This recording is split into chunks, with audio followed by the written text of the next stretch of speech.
My name is Alissa Rivero. I'm a junior at Duke and a psych major. My name is Jeslyn. Brouwers. I'm also a junior at Duke, and I'm double majoring in English and psychology with a minor in education.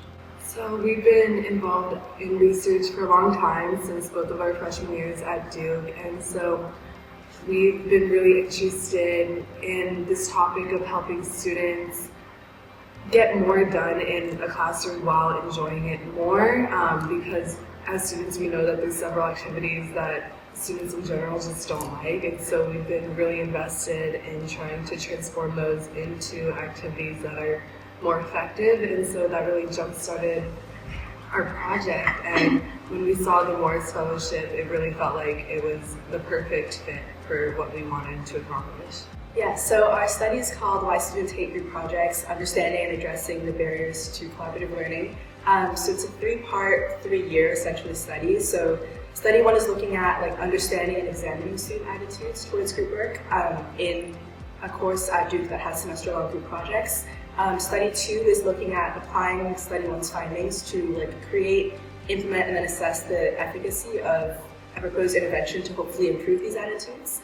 And then study 3 is kind of expanding our findings beyond the Duke community into Durham, and hopefully creating a module for how to scaffold positive group work experiences in K-12 in Durham public schools as well. Yeah, so we were actually recently in New Orleans 2 weeks ago presenting at the Critical Questions in Education conference, and we were for the first time able to be main stage speakers and present our findings, which I think presenting at conferences is always a valuable opportunity. We've done it quite a bit in the past, but going beyond a poster presentation and actually giving a talk was really insightful, and just getting the feedback from scholars in the field in education and psychology was really awesome.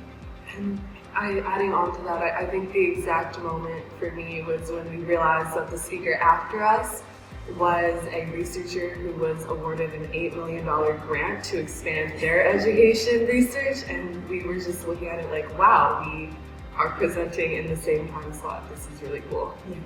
Our study had so many moving parts after the end of year 1 that we were struggling with the fact that we wanted to do more, but we didn't necessarily have the time or the resources to do so.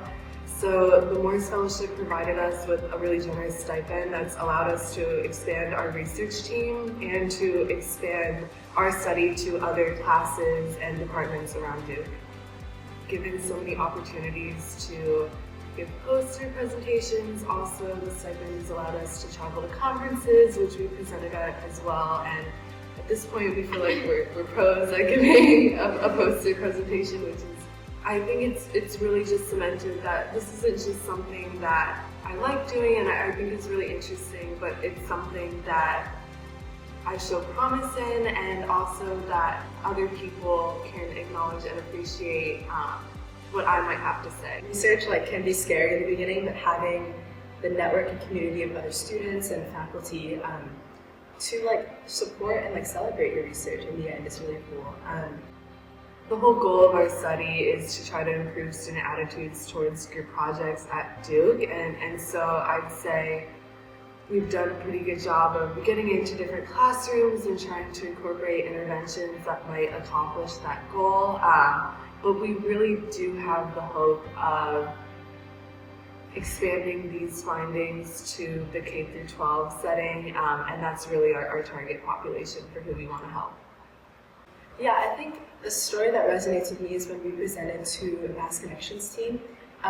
We were going through the research process with a middle school classroom and kind of talking to them about the research process and how the trials and tribulations we've had in getting to where we are now, and inspiring them to look at what they're interested in as well. I think the fact that we started our research off so early can be inspiring for people in showing them that there is no correct time to start research, and if it's really something that you care about and it's something that you're interested in exploring, either about yourself or about the Duke or Durham community, you can go for it, and opportunities like the Morris Fellowship can really help you get that head start no matter where you are in your